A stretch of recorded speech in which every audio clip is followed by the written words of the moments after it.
Récemment, Dynamite Comics, le site officiel, nous a présenté une nouvelle bande-annonce où il nous explique un peu mieux qui seront les premiers extraterrestres de l'Omnitrix. Avec cela, ils essaient aussi de nous embrouiller car il y a un grand débat sur qui pourrait être l'extraterrestre initial. En plus de cela, ils nous présentent aussi les premiers ennemis auxquels Ben devra faire face. Il sera donc très intéressant de voir comment tout cela va s'enchaîner. Nous sommes à moins d'1 mois du début de cette grande aventure. Je te recommande de t'abonner à la chaîne pour ne manquer aucune actualité. Cela dit, je me tais pendant 1 mois et on commence.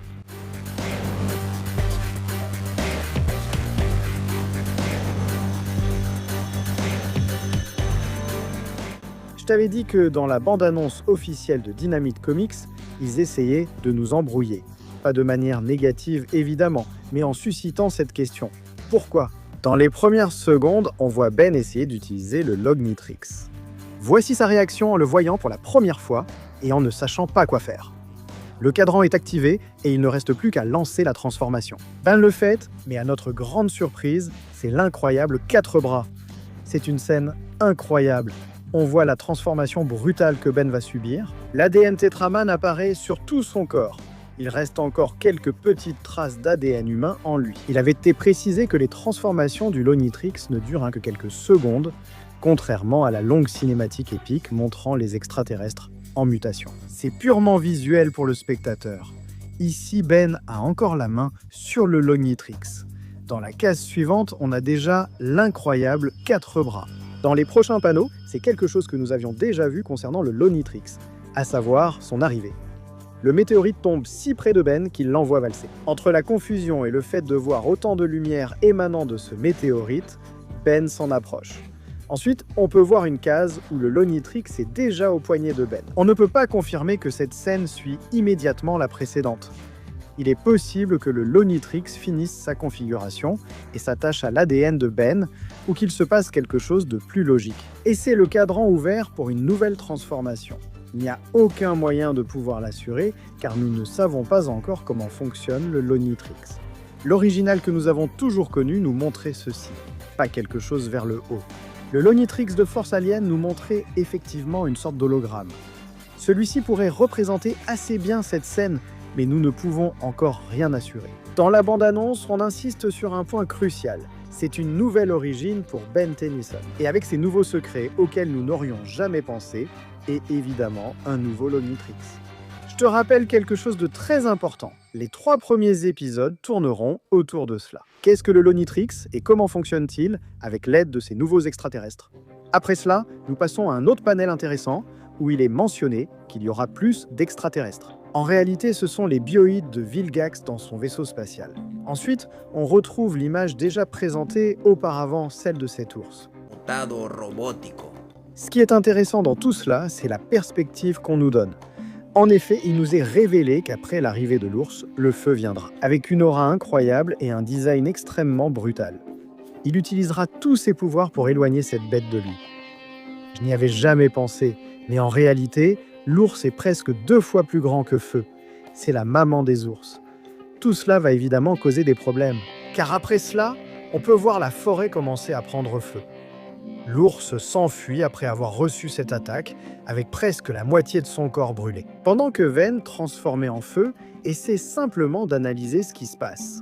On remarque qu'il n'a pas encore conscience du pouvoir qu'il contrôle maintenant. En plus, revoir ce design de cette façon, mon Dieu, c'est absolument incroyable, le Iron Man de feu. Si tu aimes ce design autant que moi, fais-le moi savoir avec un like tout de suite. Il est intéressant de noter que l'arrivée du feu se produit presque à la moitié de la vidéo de Dynamite, ce qui pourrait te faire croire que cela arrivera ensuite. Mais non, comme nous l'avions dit dans les vidéos précédentes, avec les informations recueillies, cette apparition de feu arrivera après que Ben se soit perdu dans la forêt. En nous présentant cette scène épique, cette chaîne suit la bonne méthode pour lire la bande dessinée avant que cela n'arrive. Comme nous avions anticipé l'apparition du feu lors du combat contre l'ours dans la vidéo précédente, poursuivons l'analyse. Et il est très important de savoir que le colonel Rosson et les militaires disposent de beaucoup de matériel lourd. Nous savons qu'ils vont installer une sorte de campement pour les petits génies. Un abonné m'a d'ailleurs fait remarquer que parmi les petits génies, il pourrait y avoir Phil. Ce que je peux déjà te dire, c'est que la rencontre entre le colonel Rosson et le grand-père Max va bien avoir lieu. Sur l'une des images, on peut voir le grand-père Max être interrogé par le colonel Rosson. Ce monsieur doit penser qu'une comète va arriver de l'espace. Le fait que le grand-père Max soit là ne peut pas être une simple coïncidence. C'est pourquoi il va essayer d'obtenir un maximum d'informations avant de le laisser partir. Le panneau qui suit était l'un des meilleurs, car il nous présente Vilgax, le redoutable conquérant de monde. L'impact a été si grand que je l'ai partagé sur la communauté de la chaîne pour que vous puissiez donner votre avis. Restez attentifs à la communauté et à la chaîne, je publierai les nouveautés dès leur arrivée. Beaucoup trouvent ce design incroyable et menaçant. D'autres non, et moi je dis simplement, tu ne peux pas dire qu'il n'a pas l'air si menaçant. Il a des muscles sur les muscles, un dos de dieu grec, une tenue d'un spartiate conquérant d'univers, des yeux qui ne désirent que le reflet de la destruction. Cette cicatrice sur le visage montre que c'est un guerrier qui a dû traverser 1000 batailles. Ce Vilgax n'est pas quelqu'un qui conquiert les mondes très facilement. Imagine le respect que Vilgax m'a inspiré de mon point de vue alors que je ne l'ai même pas appelé Calamar. Et pourtant, c'est la version qui lui ressemble le plus. Aucune autre version n'a osé lui donner un tel réalisme dans ce que l'on pourrait appeler ses tentacules. Nous l'avions déjà expliqué auparavant, mais bon. Nous n'allons pas voir la même chose que dans les séries précédentes. Nous allons voir la forme la plus cruelle et réaliste d'un conquérant d'univers. Je te rappelle simplement que ce comic sera écrit par Joe Casey, Joe Kelly, Duncan Rowley et Steven T. Seagal, l'équipe originale de Mayu Action. Ce qui nous garantit de nombreuses histoires incroyables. Maintenant, pendant que Ben était perdu dans la forêt, j'ai pu remarquer que la ligne noire qui traverse sa chemise n'est pas au milieu.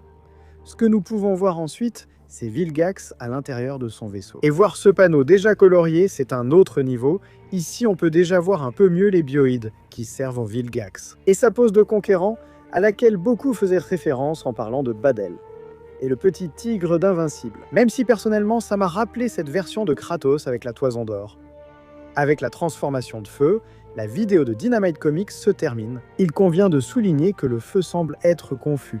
La forêt doit être en train de brûler. Sur l'une des images qui ont fuité, on peut voir Ben allongé par terre avec une traînée qui s'échappe de lui. Tout semble indiquer qu'il s'agit de la fin de sa transformation. Ben est en train de pleurer. Peut-être parce qu'il n'a pas pu contrôler toutes ses forces, toutes ses actions. Ce moment sera crucial. Et j'espère que Max est arrivé pour pouvoir sauver Ben. Je pencherai pour que le grand-père Max se sacrifie avec Ben, en se livrant aux militaires et en laissant son petit-fils libre, puisqu'il ne serait pas souhaitable que Ben soit capturé par les militaires avec l'Omnitrix attaché à son poignet. Cela, en soi, serait déjà la fin pour Ben. C'est un bon moment pour que Gwen apparaisse, au milieu de la forêt, et qu'il puisse résoudre ça. Maintenant, il y a une partie que je n'arrive pas à intégrer dans l'histoire, et c'est l'arrivée de Krabs. Sur la couverture numéro 2, cet ennemi nous avait déjà été présenté. Il se battait contre boulets de canon dans une forêt en feu. En arrière-plan, on voit Max et Gwen près du camping-car. Je ne comprends pas le lien entre l'arrivée de Krabs et l'apparition de cet extraterrestre à ce moment. Nous avons ce panneau incroyable où l'on nous montre l'arrivée d'un vaisseau extraterrestre. Ensuite, on peut voir qu'une créature dotée d'une sorte de pince sort de ce vaisseau extraterrestre. Au début, je pensais que cela pourrait être la transformation d'un extraterrestre de Ben. Mais un abonné m'a mentionné que cela ressemblait à une pince de Krabs. Et oui, Krabs n'arrivera pas seulement, il affrontera aussi les militaires. Sur ce panneau, on peut voir comment il détruit ces militaires qui se trouvaient sur son chemin. Krabs est un extraterrestre important et puissant parmi les ennemis de Ben. La force militaire n'est pas à la hauteur de cet extraterrestre. C'est pourquoi l'aide de Ben et de son Omnitrix sera nécessaire. Sur l'image suivante, nous pouvons voir Boulet de canon courant à travers toute la forêt. De manière précise, j'ai adoré voir Boulet de canon et ses yeux sans aucune expression. Merveilleux, vraiment, c'est comme ça qu'un extraterrestre devrait être. Certains ne sont pas encore habitués à cette forme. Mais rappelez-vous que nous voyons la forme la plus réelle des extraterrestres. Cette image pourrait être clé, représentant l'arrivée de Ben au combat aux côtés de Krabs. Ben pourrait être enfermé avec le grand-père Max. Mais en raison de l'arrivée de cet extraterrestre si dangereux, le colonel Rossum n'aurait pas d'autre choix que de le libérer pour qu'il puisse aider à le défendre. Même si je ne peux pas nier que j'adorerais voir 4 bras détruire ce crabe. Une occasion parfaite pour le début de ces 2 extraterrestres. Et toi, qui aimerais-tu voir dans ce combat? Cannonbolt ou 4 bras? Je te lis dans les commentaires. Cette nouvelle BD de Bendis est géniale. Il ne nous reste que quelques jours et toutes les analyses seront disponibles sur cette chaîne. Critique complète des pouvoirs des extraterrestres du jeu à venir la semaine prochaine en vidéo. Je ne vous décevrai pas, j'ai passé près de 21 minutes sur chaque extraterrestre, donc impossible de s'ennuyer. Ça vaudra le coup. Pour ma part, et en compagnie de ces personnes incroyables, je vous dis au revoir. N'oubliez pas que je suis Friodismil et on se retrouve la prochaine fois. Au revoir. Je commençais à manquer de salive.